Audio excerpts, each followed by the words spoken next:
Dans cet épisode, une lionne apparemment docile se jette sur une voiture dans le Lion Park en Afrique du Sud.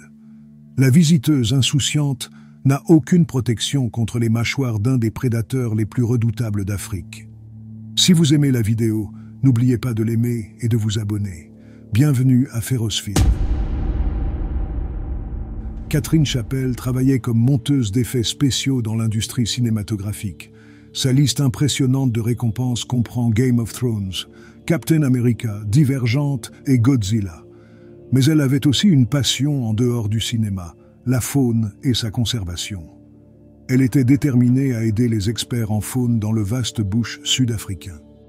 Quelques mois avant sa visite en Afrique du Sud, elle a créé une page GoFundMe pour collecter des fonds pour le groupe de conservation Wildlife Act. Elle a rapporté sur ses réseaux sociaux qu'elle aiderait à suivre et surveiller les animaux, participerait à des techniques pour prévenir le braconnage, soutiendrait les vétérinaires et aiderait à la réinstallation des animaux sauvages. Cela devait être l'aventure de sa vie.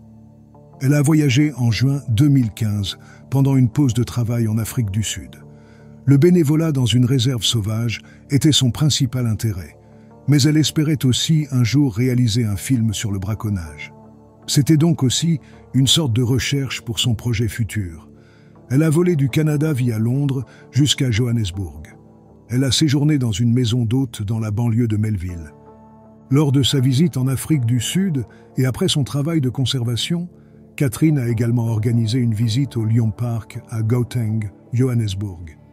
Elle avait beaucoup apprécié Joburg jusqu'à présent, postant des photos d'elle-même, buvant des cocktails rafraîchissants et commentant à quel point la nourriture dans la ville était abordable. Pour sa visite au Lion Park, elle a choisi Calabash Tour comme agence de voyage. Son guide pour la journée était Pierre Podgieter, le propriétaire de l'agence. C'était un guide de 66 ans, né et élevé en Afrique du Sud. Le parc comprend un enclos de 20 hectares abritant soi-disant 85 lions. Il a été visité par des célébrités, dont les chanteurs John Legend et Shakira. Il offre une expérience de proximité avec l'un des prédateurs les plus redoutables d'Afrique du Sud. Lorsque les voitures entrent dans le parc, de nombreux panneaux d'avertissement demandent aux gens de rester dans leur véhicule, de verrouiller leurs portes et de garder les fenêtres fermées. Mais les gens ne suivent pas toujours les règles, et voici ce qui se passe lorsqu'ils ne le font pas.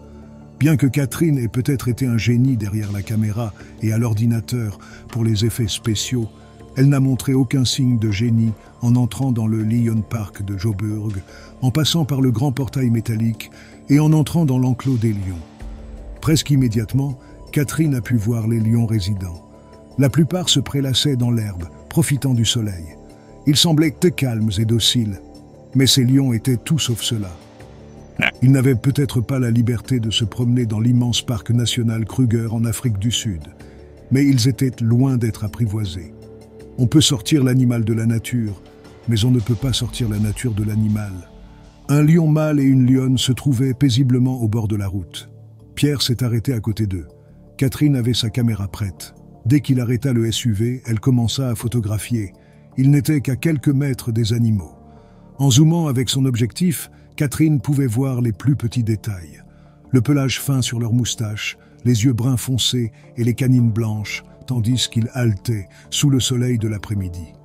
Instinctivement, Catherine baissa la fenêtre pour obtenir une image plus claire.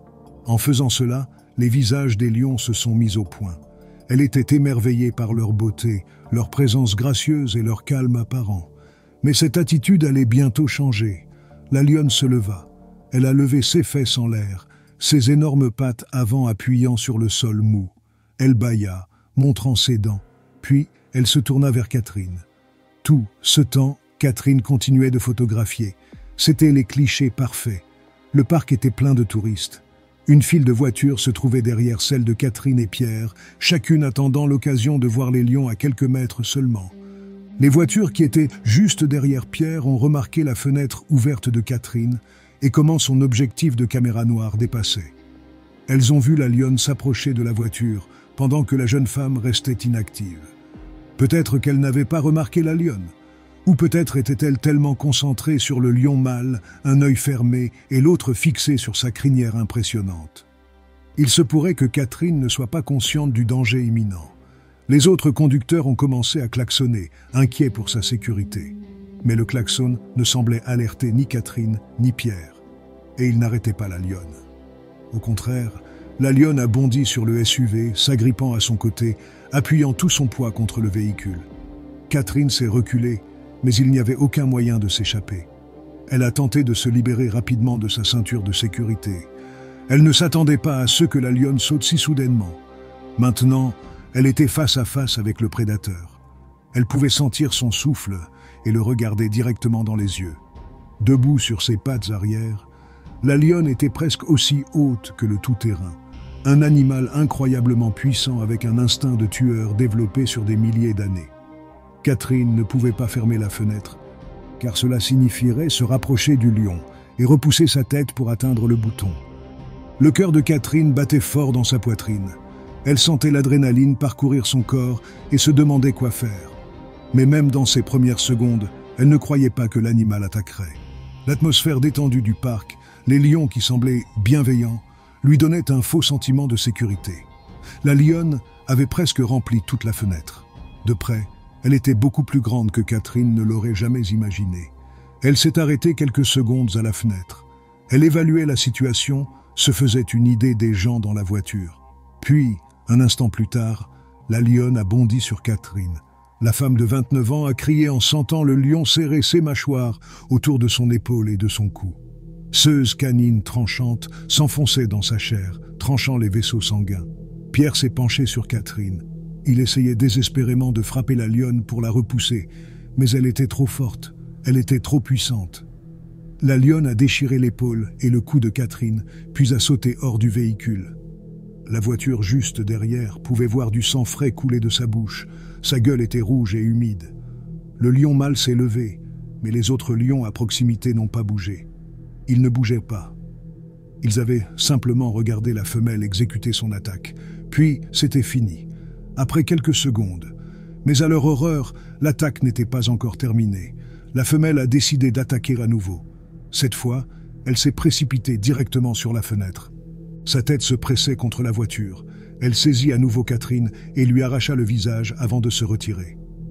En moins d'1 minute, la lionne avait infligé des blessures catastrophiques à la jeune Américaine. Pierre appela à l'aide avec son téléphone portable et tenta de stopper l'hémorragie. Ses jambes devenaient faibles. Il ressentait une pression écrasante dans sa poitrine, une sensation de malheur imminent. Mais il luttait contre cette sensation douloureuse qui s'emparait maintenant de sa poitrine et exerçait une pression sur le cou de Catherine. Un ranger s'approcha de la lionne avec son Land Rover et la chassa. Plus de personnel arriva sur les lieux de l'accident, tandis que Catherine était extraite du véhicule et posée au sol. Un employé se figea. Pierre lui cria de l'aider à donner les premiers secours, mais l'employé semblait en état de choc. Il hésita, réticent à intervenir, ce qui coûta à Catherine de précieuses secondes qu'elle n'avait pas. Après ce qui semblait une éternité pour Pierre, une ambulance arriva enfin, mais il était trop tard. Les ambulanciers tentèrent de réanimer Catherine, mais elle avait perdu trop de sang. Rien ne pouvait être fait. Sa sœur la décrivait comme intrépide. Catherine semblait avoir un grand désir d'aventure et était enthousiaste à l'idée d'essayer de nouvelles choses. Son ami s'effondra à sa cérémonie commémorative. Il parla de leur dernière conversation lorsqu'il l'avait mise en garde d'être prudente et de se rappeler qu'elle était une fille de la ville. Pierre était dévasté. En fait, les médecins à l'hôpital, après avoir soigné son bras sévèrement mordu, confirmèrent qu'il avait eu une crise cardiaque au moment de l'attaque du lion. La douleur écrasante dans sa poitrine était son cœur, mais il avait courageusement lutté pour protéger ses clients. Naturellement, après l'incident, des questions furent posées à Pierre et à son entreprise Calabash Tour. Des témoins ont déclaré avoir vu la fenêtre du côté conducteur ouverte alors que la voiture traversait le parc. Catherine avait simplement suivi son exemple, un autre point qui l'avait faussement rassuré. Mais Pierre a vigoureusement nié. Il connaissait les règles. Il savait combien il était dangereux de conduire avec les fenêtres ouvertes dans une zone de lions. Le parc aux lions refusa de fermer après l'incident, et la lionne ne fut pas euthanasiée pour son comportement. Les gardes avaient dit à l'époque qu'elle était prête à s'accoupler. Cela aurait pu la rendre particulièrement défensive et méfiante envers les visiteurs intrus. Incroyablement, malgré la nouvelle tragique de la mort de Catherine qui s'était rapidement répandue. Le lendemain, des visiteurs continuaient à conduire à travers l'enclos avec les fenêtres baissées. Il semble que certaines personnes ne veulent tout simplement pas apprendre des erreurs des autres. Ce n'est qu'une question de temps avant que quelqu'un d'autre ne trouve sa fin tragique.